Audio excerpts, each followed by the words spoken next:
as shown in the figure. The circuit has a time constant of 1.5 seconds. Okay.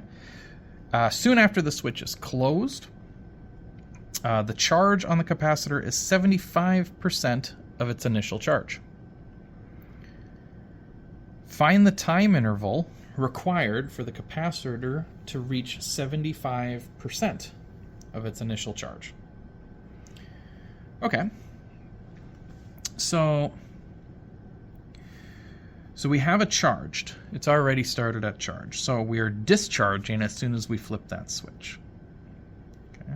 Which tells us that Q as a function of T is equal to Q max times our e to the negative t over RC, or our time constant, tau. Tau is equal to RC. Okay. If we want to reach, which is equal to 1.5 seconds.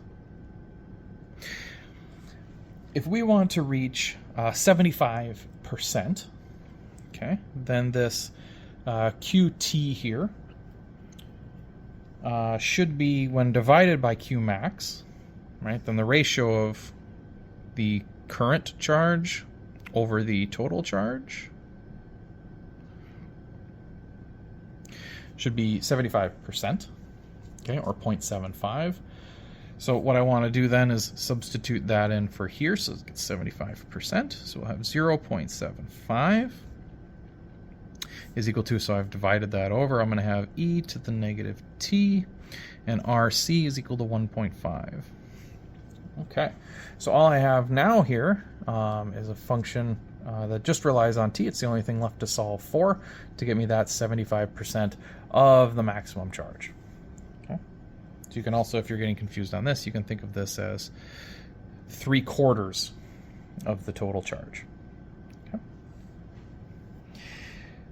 Okay, so we need to take an ln on both sides.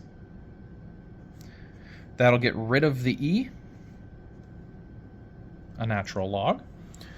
Okay, so let's go ahead and do that. If we take natural log of 0.75, it'll give us a negative 0.2877. Let's go, just to make sure our decimals are in okay place. The ln on the e just cancels it out.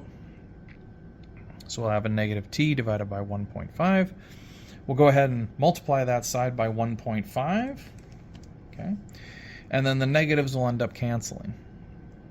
So if we multiply this over, you'll get a negative 0.4315. And then the two negatives will end up canceling out, which will give you a positive 0.431 5 seconds. All right, so that's how we get our answer here of around the 0.43 seconds, okay, for the amount of time it took. Part B to this is, now you have a resistance. What is the charge or the value of C? Okay, so this is part A. Part B to this is a little bit simpler.